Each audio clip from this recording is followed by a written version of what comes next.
Ito, inano lang ng amo ko talaga. Binila nila ako, pinasaya nila ako dahil ang aking buhay may tanim na pala. Hindi niya alam. Hindi ko alam. Kaya nga, salamat sa Diyos. Salamat at Hindi ko alam na may tanim ng buhay ko. Tuwing ako nag-therapy, tawag ako sa Pilipinas. May pamangkin akong tunay na paman, madre siya. Sabi ko, pipipray nila ako. Tuwing na lang ako magte-therapy, text ako sa nanay, sa lahat ng community. Tinetext ko sila. Nag-pray over ako. Kaya salamat din ito sa C24. Napakalaki ng tulong. May anak siya maliit, ilang taon. Malakas ako, dapat ako nagsusuka. Wala Totoo siyang yan. suka, wala siyang suka. Kasi pag may kinikemo ka, Pagkain, ganado, tuwing ako, pagkatapos ko ng therapy, sa therapy, tulog. Hindi ko alam kung mga anong sinasaksak sa akin, kung ilan yun. Madami, may 8. Pagising ko, diretso na ako sa toilet, iihi. Tapos gutom na gutom ako. Tsaka ako'y masigla. Yun, awa ng Diyos. Hindi ko talaga itinitol. Kaya marami nabibilib sa akin na bumibili sila ng ganito. Ako laging hinahanap nila, magpapatotoo. oh, kasi nga nakita nila sa'yo. Sabi ng amo ko, ako'y example nila. Kahit ng kaibigan daw ng amo ko, example ako. Sabi ko sa amo ko, kung ikay maniniwala, bibigyan kita ng ganito. Ito ang nakatulong sa pagpapagaling sa akin. At ang ating prayers, wag mo walay ang kuha ng divine mercy. At saka ang prayers, Mahalabi rin sa buong mundo, buong mundo walang kasi hindi talaga. nagpipray sa akin. Hindi ko sinabi totoo. na kay Worldwide. maraming kaibigan o ano. Talagang hindi ako nahiya. Pinupost ko sa Facebook. Sa Facebook. Nagpapapicture ako sa aking kasama. Alam ko yun. Nagpapapicture talaga ako, kita nila kung anong itsura ko. Pero ako, Kasi marami kang masaya maano ako. dyan. Nakikita- Namanas pa yan yung kanyang mukha, no? Nagmanas Oo. pa. Grabe To. ang manas niya. Ngayon, tingnan mo, ang ganda. Pero Ano mo ba ng third stage? More power pa, more blessings pa ang ibibigay sa iyo ni Lord. Kasi marami kang mahihikayat na tao, marami kang mai-evangelize na may sakit. Isang buhay na patotoo ka talaga. Yun si Eric. Kaya praise God. Salamat din sa M Global. Ayun. Salamat sa M Global. Kahit sa Pilipinas, inano ko yung aking kapatid. Noon hindi sila naniniwala, meron daw silang ibang product. Oo. Ngayon, umu-order siya sa hipag ko. Tingnan mo.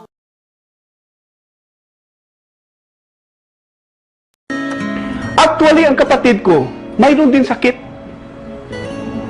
Stage 4 cancer, cervix cancer. Na-admit dito sa Sanitarium Hospital. Manila Sanitarium. At saka nung na-admit siya, gumaganon lang sa tiyan niya. Bakit? Hindi mawawala-wala ang sakit dito. Nung hindi mawawala ang sakit dito, kahit anong pain reliever, okay, medyo magkaroon konti ng alivyo na mamaya sa sakit ulit. Ganun araw-araw, naawa ako sa kapatid ko.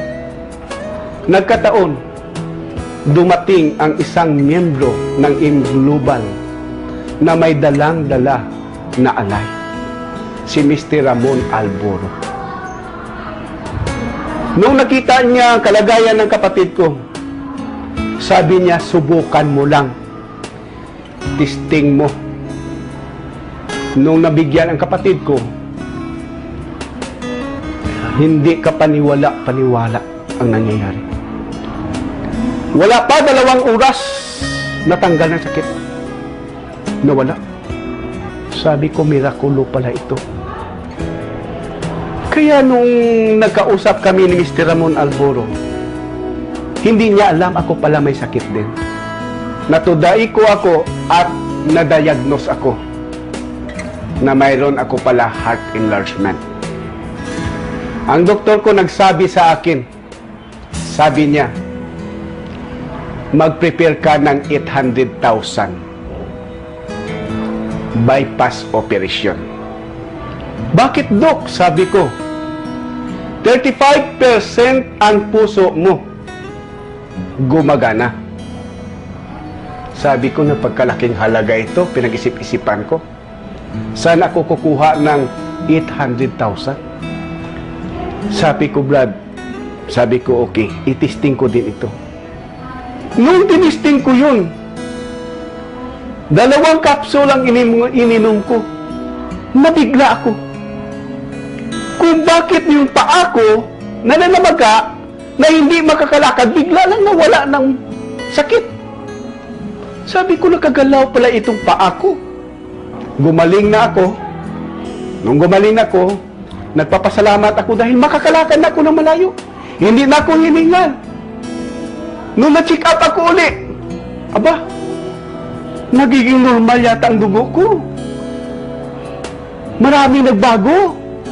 At saka pakaunti-unti, lumakas na lumakas ang kain ko.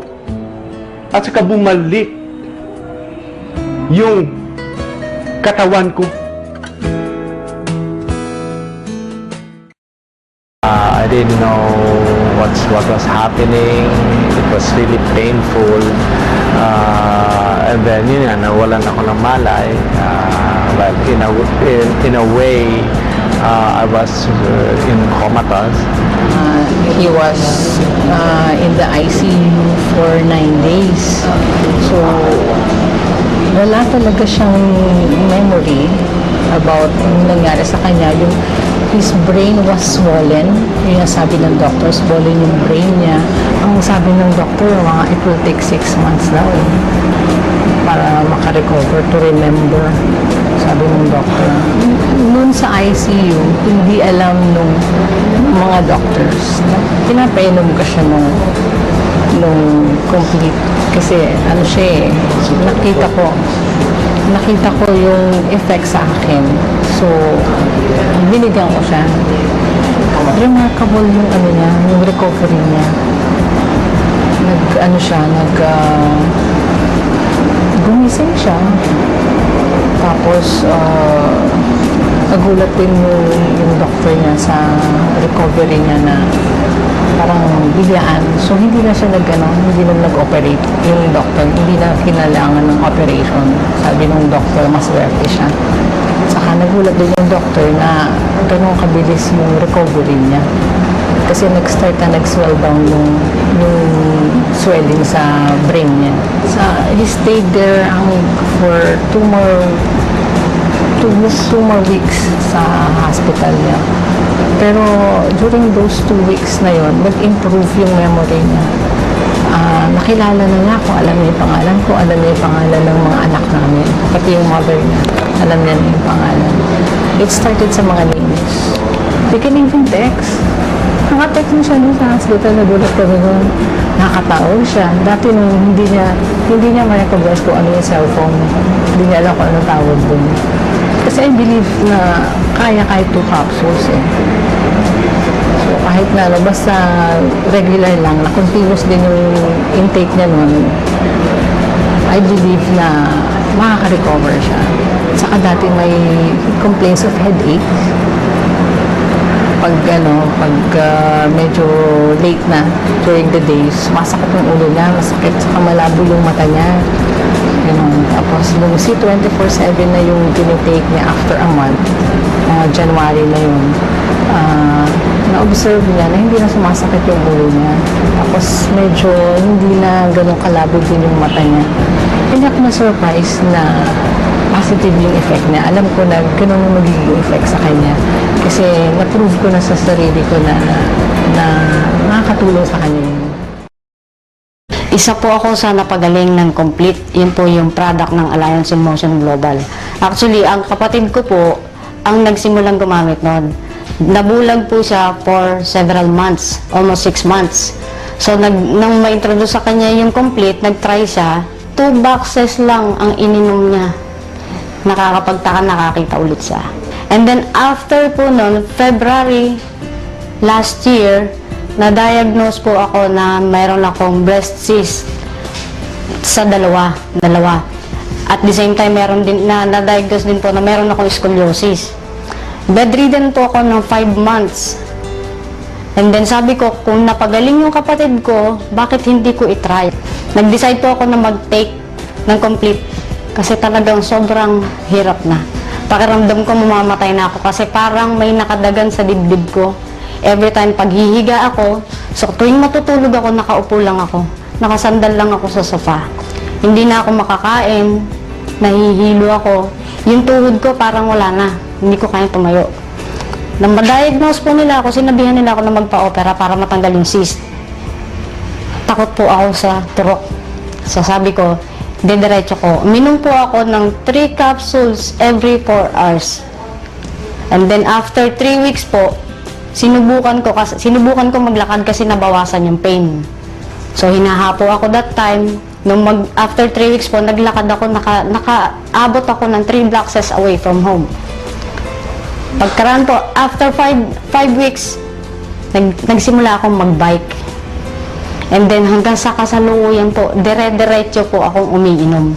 Wala na po totally yung aking cyst. Hindi ko po alam kung paano natunaw yun, pero nawala po lahat ng pain. So yung middle bone ko po na sinabi ng doktor na namamaga noong February last year, na-prevent po yung paglala. So lahat ng pain na naramdaman ko, kung mararamdaman nyo lang yung sakit, parang hinihiwa yung likod ko mula sa batok ko hanggang sa dulo sa ilalim. Para siyang hinihiwa. So every time na huhugot ako ng paghinga ko, napakahirap para sa akin. So nung mag-take ako ng complete, lahat po nawala. It was March 18, 2006, when Alliance in Motion Global Incorporated was established here in the Philippines. It also happened to be my 20th birthday. 7 months after, December that same year, I was diagnosed with an illness. I, which just seemed so active and vibrant. There was not a sign that something worse could happen. The disease, though identified, it was rare. No common medical remedy yet known. This is where all of that cost comes in. Even if I haven't witnessed it myself because I was still unaware, I learned eventually that for an average family like us, we have experienced being physically exhausted, emotionally down, and financially drained. My mother fought for every possible cure. She tried every probable treatment. But for a situation like mine, only the product of AIM Global worked out. The rest of all the other synthetic medicines that we have tried before just wasted effort. Because my mom was anxious that I needed to get well soon, she did not hesitate to try this herbal medicine. The product, it was formerly alive, then complete, until the one that we know now as C24/7. And you know, it lives up to its name, complete 24 hours a day, 7 times a week. And if it's so said that God do send blessings in disguise, ours was open to us through the selfless individuals who help us until the end. To it, our deepest thanks to Tatay Edward Hagidorn and his family as well. He is an image of an extraordinary individual who nobly reached down and offered help to people in need with all he had unselfishly, without expecting anything in return. The San Juan family, the Jan V, the spirited youth in you is that same self that moves you to do good by helping others, and your way also to prove that this medicine you've trusted, so others will put their trust to it as well, was all worth it. Noong 2006, nagkaroon ako ng prostate cancer na. Ngayon, nung paulit-ulit na dinalagyan ako ng catheter na hindi ako makaihi. Inopera ako doon sa FEO noong May 22, 2009. Pabalik-balik ako sa ospital na for check-up. Tuwing 2 check-up ng 1 linggo, wala rin akong walang pagbabago, lalong sumasakit. Maraming klase, mahapdi, makiro, masakit pag lumabas yung ihi ko, pag huminto yung ihi ko, masakit, makiro, ganun ho. Halos hindi ako makatulog magdamag, nagtitiis lang ako. Lagi akong nakahiga, maski na nung pumunta sila nung dito, hindi ako makatagal ng mga 10 minutes na nakaupo ng ganito. Saka yung pagpunta ko sa FEO, Pag pumunta ako, gagastos ako ng 5,000 tin punta ako. Dalawang beses ako pumunta sa loob sa linggo. Kaya ngayon, naghihirap na ako. Wala na akong pambili ng gamot ko. Marami akong pinagdanan. ECG, ultrasound, urine culture, PSA. Nung kinukulit ako yung pamangkin ko na mag-take daw ako ng gamot na ito, hindi ko pinapansin. Pero nung talagang mahirapan na ako, sinubukan ko na pumayag ako. Ngayon, binigyan ako ng isang box. Katapos, nung naubos ko yung isang box, medyo gumaang yung pakiramdam ko. Kaya inulit ko na naman, nagpabili naman ako ng isa. Ito, C247, ito ang nagpagaang sa katawan ko, yung sakit ng nararamdaman ko na hapdi, kirot. Dahil po dito ay nakakalakad na ako, nakakapunta na ako yan, nagkapapasya-pasyal ako dito sa lubang bahay ko. Walang paldos siguro ito kasi naranasan ko na ito. Kaya may papayo ko, yung may sakit, subukan nila. Walang mawawala. Na-stroke po ako. 2 beses na ako na-stroke. Ngayon, marami akong iniinom na gamot. Ang aking pong diabetes, 300.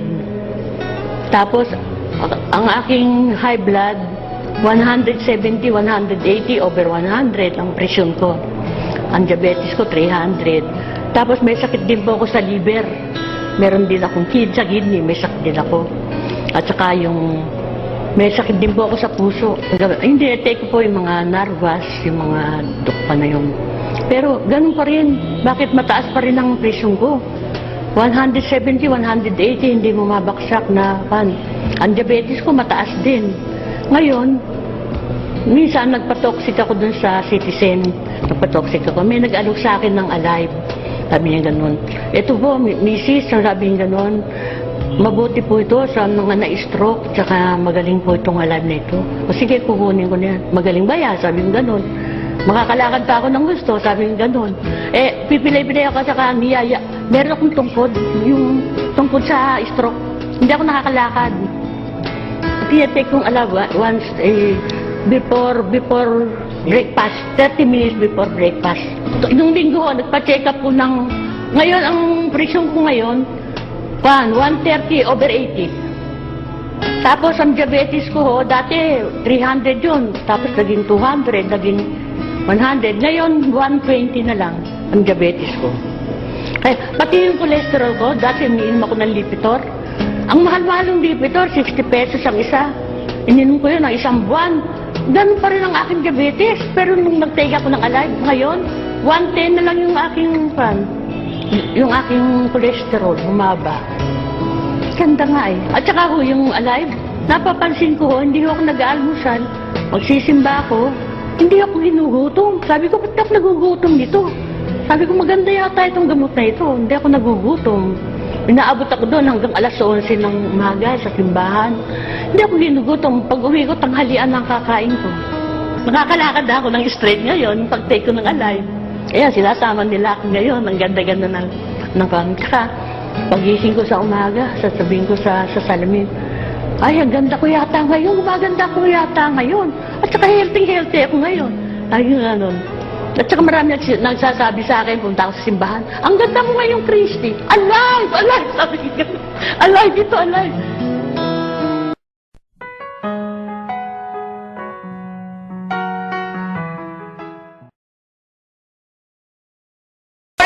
Maraming salamat po, lalong-lalo na po sa mga nakakapanood ng video ito. Maraming salamat po dahil binigyan mo ng pagkakataon ng sarili mo para tingnan ang napakagandang opportunity. Dalawa lang po pag-uusapan ho natin. Una, pag-uusapan ho natin magandang produkto. Pangalawa, pag-uusapan natin magandang negosyo. Pero siguro mas maganda pag-uusapan muna natin yung magandang produkto. Dahil naniniwala po ako, pag maganda ang produkto, maganda ang negosyo. Pag maganda ang negosyo, maganda ang produkto. Ang maganda po dito sa product na pag-uusapan natin, ang involved health. Kung tatanungin ko po kayo, maganda bang negosyong health? Kung iisipin mo, magandang negosyong health. Pero at the back of your mind, hindi ka sigurado kung magandang health. Sige, tingnan natin. Kung tatanungin ko po kayo, importante ba sa tao ang health? O sobrang importante? Alam mo kung bakit ko tinanong yan? Simple. Pag tinanggal ko ang tao, may health. Pag tinanggal ko naman ang health, may tao. Ngayon uulitin ko, importante ba sa tao ang health? O sobrang importante? Kung sobrang importante sa tao ang health, anong ibig sabihin? Nagiging importante na rin sa tao ang business mo. Dahil ang business mo, health. Since tao po pag-uusapan po natin, naniniwala po ba kayo na ang tao may katawan? Oo naman. Kung tatanungin ko po kayo, importante ba sa tao ang katawan o sobrang importante? Kung sobrang importante sa tao ang katawan, what if mapabayaan ng tao ang katawan? So ano nangyayari? Nagkakasakit. Pag nagkakasakit ang tao, anong ginagawa? Nagpapadoktor, nagpapacheck up, nagpapagamot. Kung nagpapagamot ang tao, anong binibili? Siyempre, gamot. Ang gamot, gastos hindi. Siyempre, gastos. Pag hindi mo ginasusan, anong mangyayari sa sakit? Siyempre, lalala. Pag lumala ang sakit, anong mangyayari sa katawan? Siyempre, manghihina. Pag nanghina ang katawan, akala ng iba, katawan lang ang nagkakaproblema. Pero hindi na alam, apektado ang trabaho. Pag apektado ang trabaho, apektado ang kita. Pag apektado ang kita, ang pinaka naapektuhan sa lahat, yung pamilya. Ang pinaka malupit na naapektuhan pa sa tao, yung pangarap mo. Sabi daw nila, madali raw kitain ng pera pag masipag at matyaga. Opo, tama po, madaling kitain ng pera, basta masipag, matyaga. Pero ito naman sasabihin ko sa'yo, the moment na magkasakit ka, madali rin ubusin ng sakit ang pera mo. Lagi ko po ito sinasabi, anin mo ang limpak-limpak mong salapi kung punong-puno ka naman ng sakit. At ang pinakamahirap po dyan, wala nang ang pera, mahirap na nga, may sakit pa. Yun ang masakit. Since present ang sakit, ano ngayon ang gagawin mo para hindi magkasakit?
Bilang may-ari, ang posisyon ko ay Chief Marketing Officer.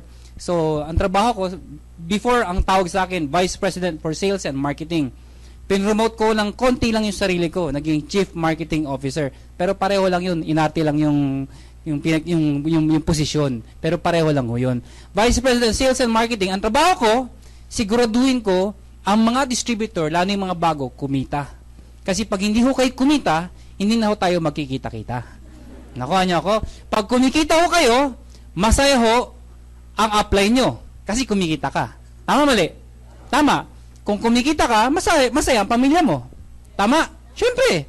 Masaya apply mo dahil kumikita ka. Dahil kung di ka kumita, mawawala ka. Pag nawala ka, pati apply mo, baka mawala. Tama? Pag kumikita ho kayo, ang kumpanya, maganda at malusog. So yun ang trabaho ko. Ang tanong, kumikita ho ba yung kumpanya? Opo. Napakalaki ng kinikita ng kumpanya. Pero kaya ho kami kumikita ang kumpanya dahil marami ho kaming pinayaman.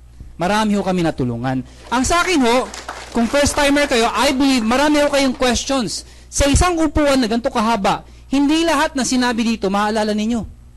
Totoo. Sa dami ng sinabi dito, sa dami ng sinabi ni John Mac, ang maalala nyo ako. Nakuha nyo ako. So, ano yung mga possible questions nyo kung bago ho kayo? Marami ba talagang bago? Pwede makita yung mga bago? Mga bago? Okay, sa mga loko mo ako, luma ka na, bago-bago ka ba? Bagong balik. Okay, sa mga bago, ang laging question, 1, kaya ko ba yung sinasabi dito? Yan yung first question. Kaya ba namin yan? Well, yung question na, totoo ba yan? Sa tingin ko, di na natin pag-usapan kung totoo o hindi. Sa dami ng taong to, sa tagal ng kumpanyan to, siguro naman, totoo na talaga to. Tama mali. Pangatlo, hindi naman siguro haharap yung isa sa may-ari sa inyo kung ito lokohan. Na-imagine nyo, kami mga may-ari, umiikot kami ng buong mundo, hindi ng Pilipinas lang. Buong mundo. Recently, galing kami ng Baguio. After nun, Cebu. Alis po kami, punta kami ng Dubai. Bago ako nag-Baguio, galing ako ng Taiwan. So mga kaibigan, buong mundo kung saan sa kami nakakarating. May AIM Global sa iba't ibang bansa. Pupunta kami ng Dubai, Kuwait, and Abu Dhabi next month naman. Anyway, ang gusto ko rin point sa inyo, humaharap po kami. Nagsasalita ho kami. Humahawak po kami ng mic. Hindi hanggang brochure lang. Nakuha niyo ako. Hindi hanggang event lang, taga-ribbon cut lang, taga-kaway lang. Hindi ho. Nakakamayan. Nakakbayan. Makapagpa-picture ka pa. Totoo ho. Ibig ko sabihin, pinagmamalaki namin na itong tinayo namin kumpanya ay tatagal at marami pang taong babaguhin ang buhay. So, yung unang tanong, kaya ko ba to? Yun ang tanong. Ito, sagot ko. Well, sa dami ng yumaman dito, isa lang masabi ko, kaya mo kung kakayanin mo. Ano ibig sabihin ng kakayanin mo? Kung gugustuhin mo. Dahil wala hong madali, hindi ko pwede sabihin sa inyo na mag-join ka dito at mag-promise ako, mag-guarantee, pipirma pa ako, na in 1-2 years time, millionaire ka na, hindi ko magagawa ho yun. May mga nagsabi nga, sige, kung sabihin mong kakayanin ko, sige, mga gano'ng katagal? Yun na lang tanong nila. Mga gano'ng katagal? Hindi ko rin humasagot kung gano'ng katagal. Parang yung kwento ng ganito. Merong isang lalaki na meron siyang nabalita na isang ilog. Pag ininom mo yung tubig ng ilog na yun, hahaba ang buhay mo. So itong lalaking to, excited siya, hinanap niya yung ilog na yun. Sa probinsya pa. Pagdating sa probinsya, pagod na pagod siya, kakahanap ng ilog. Sabi niya, ang layo tama ba itong tinataka ko? Pupunta ba talaga ako doon sa ilog na yun? So paglalakad niya, may nakita isang matandang lalaki na kupo sa ilalim ng puno, natutulog, may sombrero sa ulo, natutulog sa ilalim. So, tinanong niya, Manong, pasensya na ho kayo. Pwede ho bang magtanong? Pwede ho bang malaman, mga gano'n pa ho kalayo mula dito hanggang doon sa ilog na pupuntahan ko, yung ilog na mahiwaga. So, yung matanda, tinanggal yung sombrero, tinina siya mula ulo hanggang pa, tapos, sinara yung sombrero, binalik, natulog ulit. So, taka-taka yung lalaki, ano problema nito?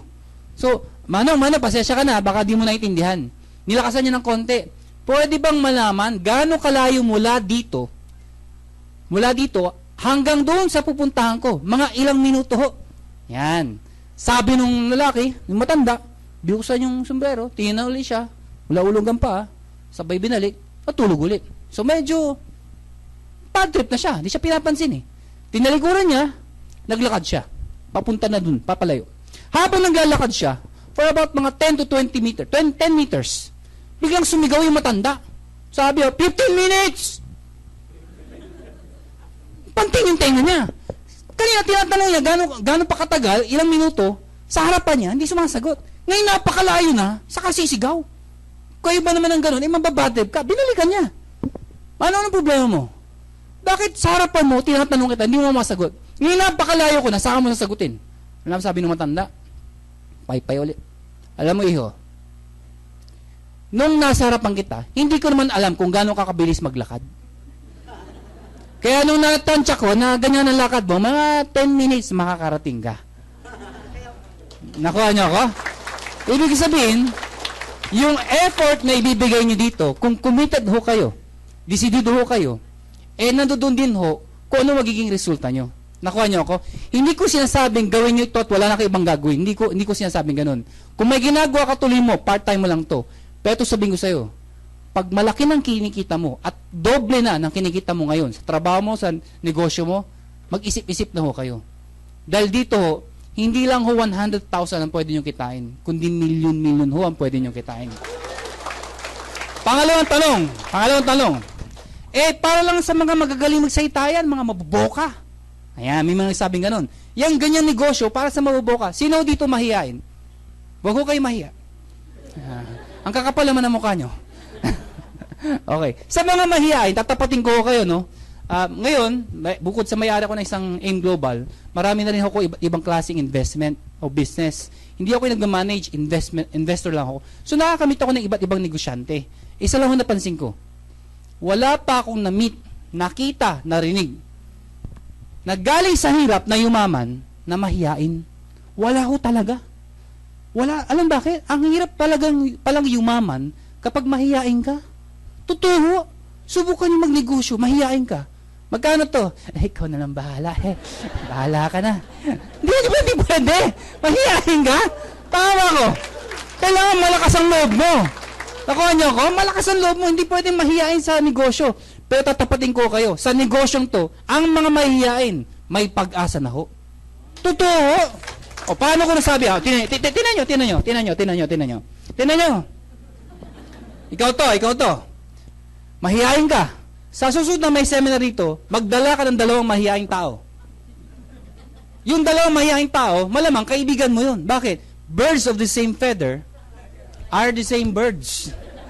Ibig ko sabihin, pag ikaw mahihain ka, malamang ang barkada mo, mahihain din. Paano ko nasabi yan? Pansinin nyo, mula nung elementary, high school hanggang college ako, hindi ko nila lahat. Pero kadalasan totoo ito. Yung mga matatalino sa school, pansinin nyo, magkakasama. Napansin nyo ba yun? Di ba yung mga bobo, magkakasama din? Hindi, napansin ko yun. Di ba yung mga nagkokopyahan, magkasama? Yan. Totoo naman eh. Di ba yung malalande? Ay! Oh, mahirap yung tahimik kasama malandi. Kumusta ka na? Mabuti. Di ba? Ang hirap magsama ng dalawang yan, ano? May isa pa ako napansin. Dito to, napansin ko to. Kami mga may tsura. Kaya ang point ko, sa reality ng buhay, kung ano ka, malamang mga kaibigan mo, ganun din. Nakuha niyo ako? Imbitahin mo yung 2 kaibigan mahihain. Pagdating dito ng 2, ano sabihin sa atin? Mahihain din po kami. Ano sabihin natin sa 2? Hindi mag-imbita pa kayo ng mga mahihaing tao dito? Napupuno tayo ng mahihaing tao dito. Lahat ba kayo mahihain? Opo. Yaman naman kayo mahihain. Nakuha niyo ako? Ito isipin mo. Paano kung sa ilalim, may makapalang muka na imbita? Hindi mo na ito kilala. Kaibigan ng kumpare, kapitbahay, kamag-anak, hindi mo nakakilala, layo na. Itong taong to, ang kapal na napadpad dito, recruiter ko, Pag yan makapal mo ka, naging global ambassador, lahat kayo, pati ikaw, global ambassador. So mga kaibigan, kahit mahihain, pwede. May nagsabi pa, mga yumayaman dyan, mga nauna paano nahuli? Tama mali. Ito sagot ko. Una, dapat lang. Alangan yumaman yung nahuli. Ano mangyayari sa atin dito? Mauna na kayo. Bakit? Ang yumayaman yung nahuli. Mauna na kayong lahat. Di ba? Common sense. Dapat yumaman yung nauna. Ito naman sagot ng iba. Sige, yayaman nauna. Common sense, sige. Paano yung mga nahuli? Ginagamit ko lang ito. Nahuli na. Una, hindi ka pa rin nahuhuli. Ikaw pa rin nauuna sa mga nahuhuli. Nakuha niyo ako? Sagot ng iba, paano kayo pinakadulo? Lahat nag-join na, wala na maimbita. Bago ho mangyari yun, patay ka na ho sa dami ng tao. Pangalawa, araw-araw may nagdi-18. Paano ubusin ng Pilipino ang tao? Ito po sabihin ko sa iyo, hindi ho kami AIM Philippines. AIM Global. Maraming kumpanya, AIM Networking, pupunta ng Pilipinas, foreign company, iba't ibang kumpanya, pupunta ho dito. Dito sa Pilipinas. Marami ring Pilipino, katulad din namin, nagtayo ng kumpanya. Pilipino sa Pilipinas. Ang problema, ang market nila, puro Pilipino. Pag dito ka lang sa Pilipinas, wala talagang mangyayari sa'yo. Hindi ko sinasabing pangit ang Pilipinas. Ang sinasabi ko, hindi ka tatagal. Parang maintindihan nyo, parang ganito. Empleyado ka. Gusto mong lumaki. You go abroad. Negosyante ka. Wag lang dito. Lawakan mong pag-iisip mo. You go abroad. Sports ka. Basketball. Bowling. Boxing. Dito ka lang mag-boxing. Wala mangyayari sa'yo. You go abroad. Ibig sabihin, ang market dapat international, global, hindi Philippines lang. We should be the head and not the tail. Before, tayo yung sumusunod sa foreigner.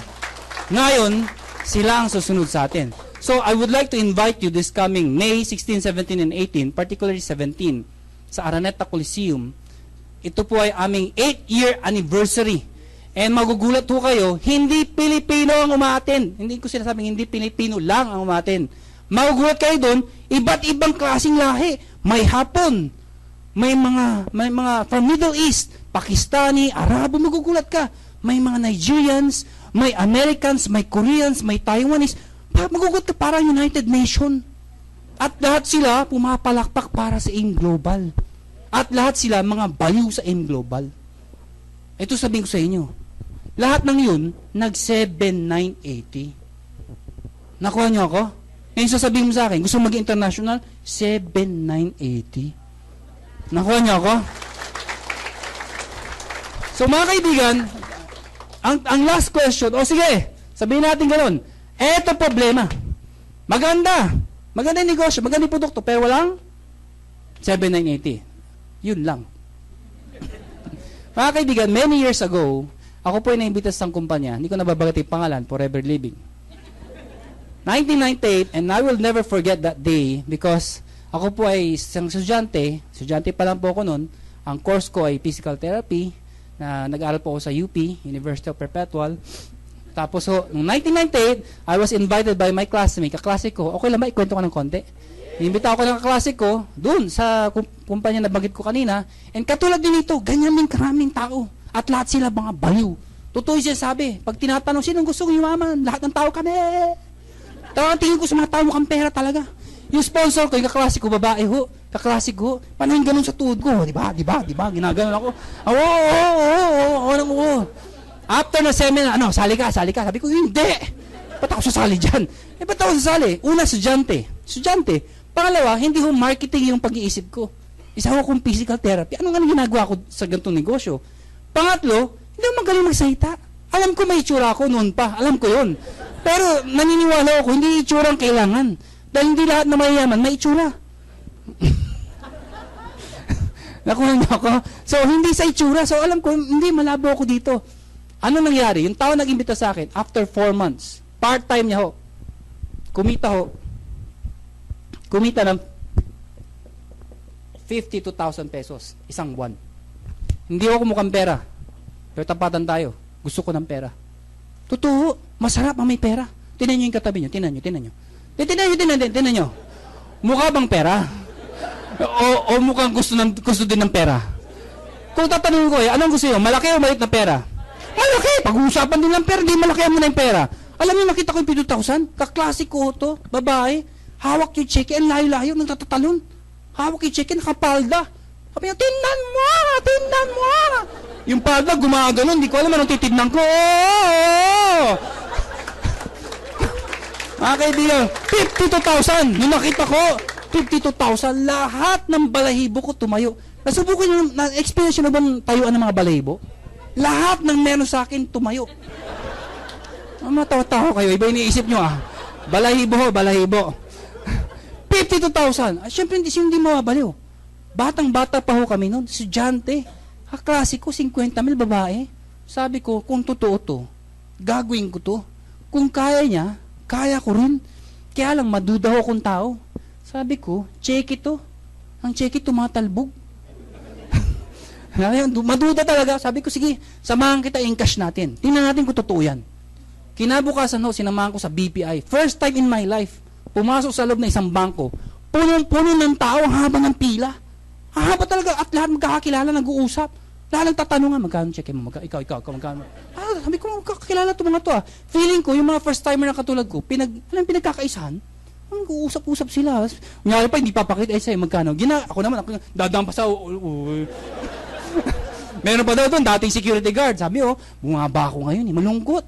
Bakit? Magkano ka nga? 48,000. Sabi ko, yabang. Bumaba, 48,000. Dati daw security guard.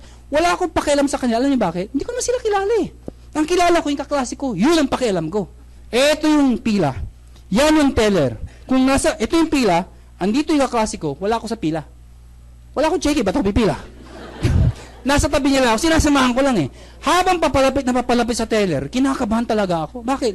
Napakalaking pera ho nito noong 1998. Napakalaking pera ho nito. Estudyante.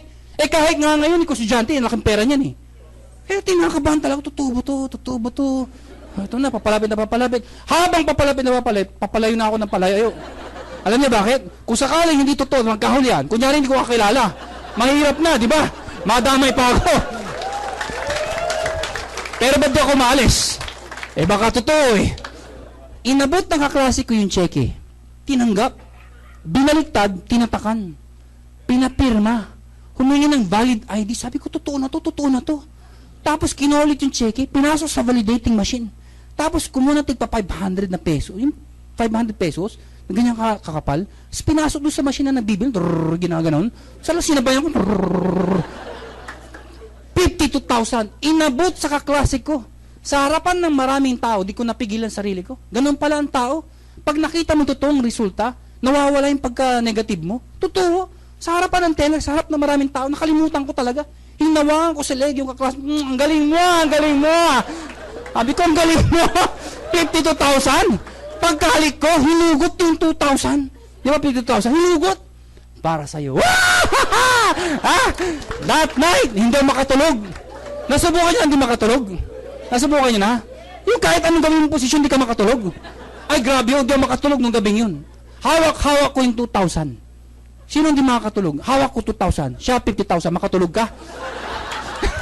Ang layo, di ba? 2,000, 50,000. Ang layo. Isa lang sinabi ko, kung kaya niya, kaya ko. Anong ginawa ko? 1 year. Wala akong ginawa. Lahat ng barkada, kaibigan, kamag-anak, kaklase, lahat na naging boyfriend, naging girlfriend, sama-sama ko lahat yan. Inimbita ko lahat. Wala akong pinipili. Katabi ko sa jeep, wala akong pinapalagpas. Pag katabi ko ng jeep, kinakausap ko. Alam mo na yung ganito negosyo? Ganun. Makatabi ko sa bus, tinatanggal ko yung relo ko. Anong oras na? Yun, lahat. Gagawin ko lahat. Makaimbita lang. Kulang na lang, pati patay, gising mo. Mag-join ka. Baliw na baliw ho ako. Baliw na baliw. Good news po, after 1 year, ni isa walang sumali. Tatawa-tawa kayo, subukan nyo, ang hirap.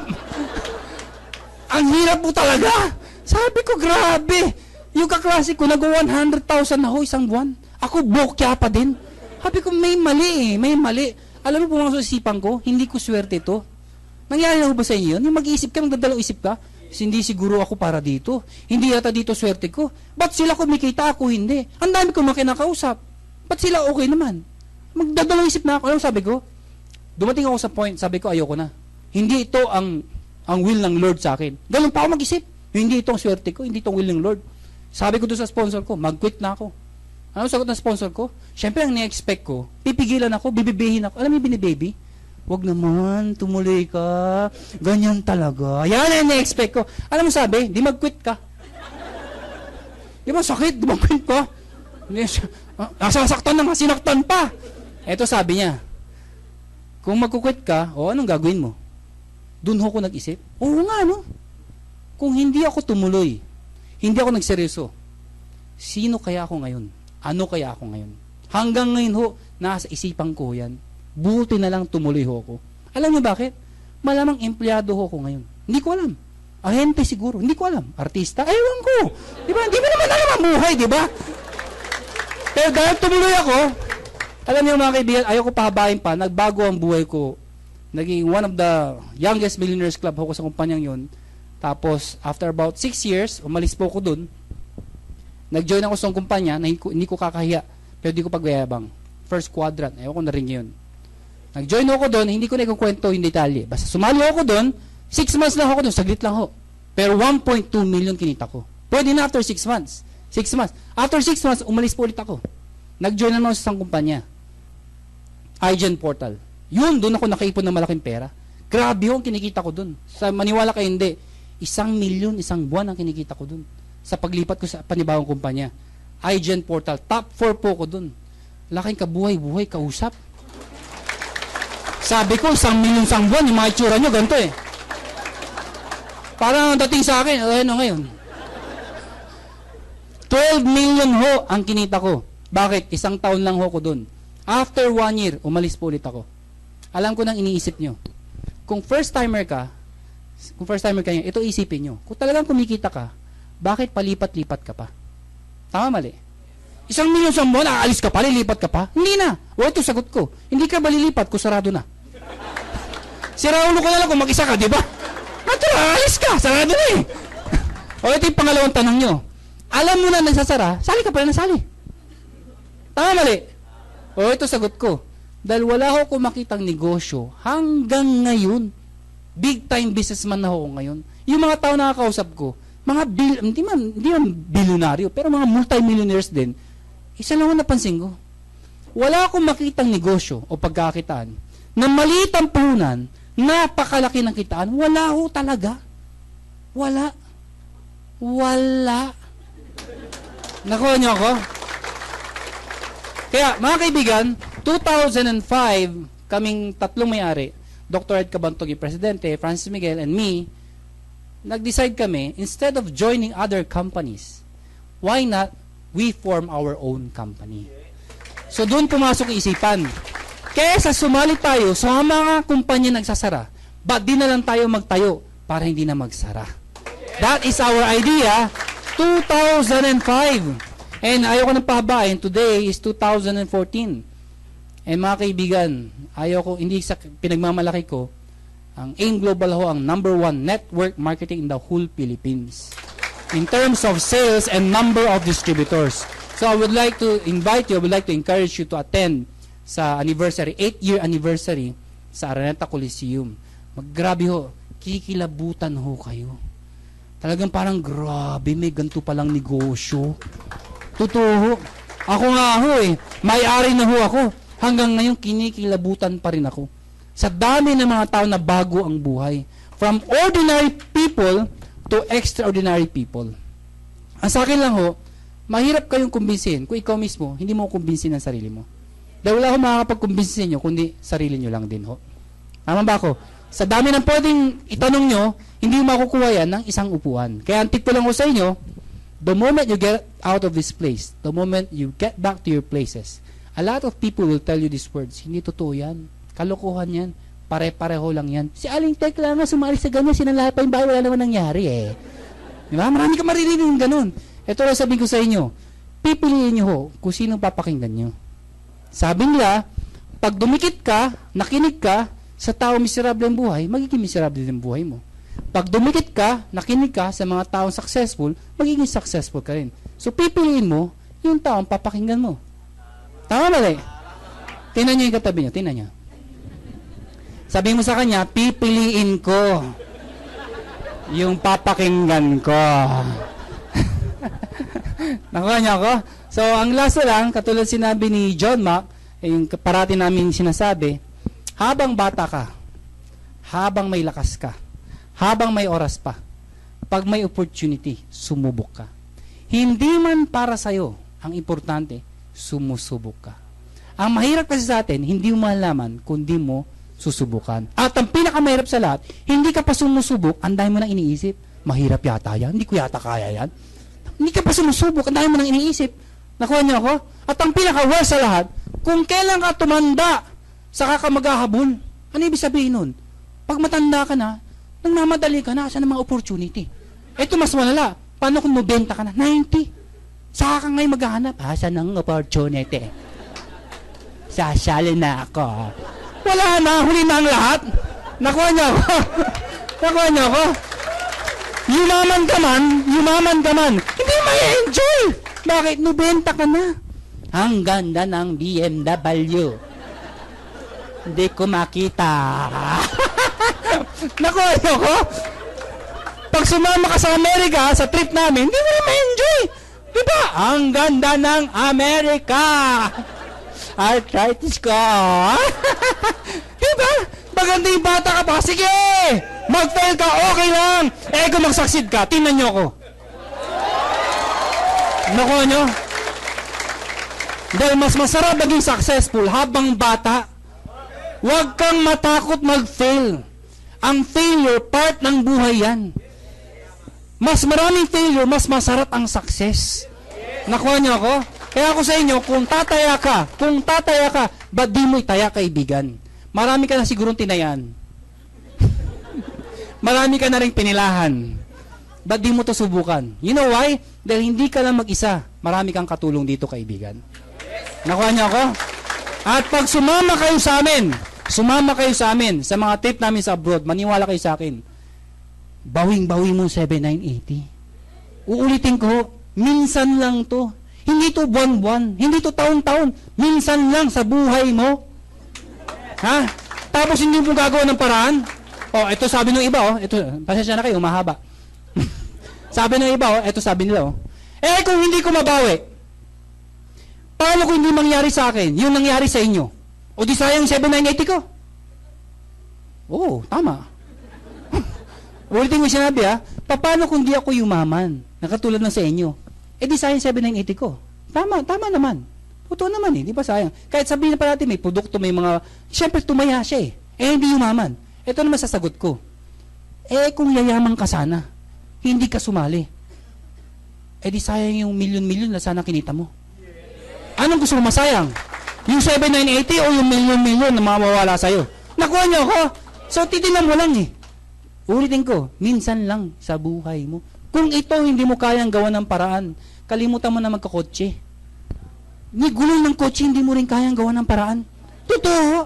Kung ito hindi mo kayang gawa ng paraan, eh kalimutan nyo na magkabahay. Dahil isang square meter pala ng lupa dito sa Metro Manila, ubos yun ay 7,980 mo. Nakuha niyo ako? Hindi naman bahay. Pwede ba bahay mo 2 square meter? May bisita, pasok ka. Pagpasok, nandula sa labas ulit. Asan yung bahay mo? Dinaanan mo, ayun o. 2 square meter. Nakuha niyo ako? Kung ito, hindi mo kayang gawa ng paraan, eh kalimutan mo na mag-abroad. Dahil papeles pa lang, visa pa lang malamang, ubos na yung 7,980 mo. Nakuha niyo, lalo kung wala ka passport, wala na talaga. Hindi ka pa nag-abroad. Ubos na yung pera mo. Kung ito hindi mo kayang gawa ng paraan, kalimutan mo nang yumaman. Nakuha niyo ako? Gawa mo ng paraan to. Gawa niyo ng paraan. Pupusta ako sa inyo. Seryoso nyo lang to. Next year, mamablema kayo. Paano mang ubos ng pera? Mga kaibigan, maraming salamat sa pag-attend nyo. I hope, sana wala ko offensive words na nasabi.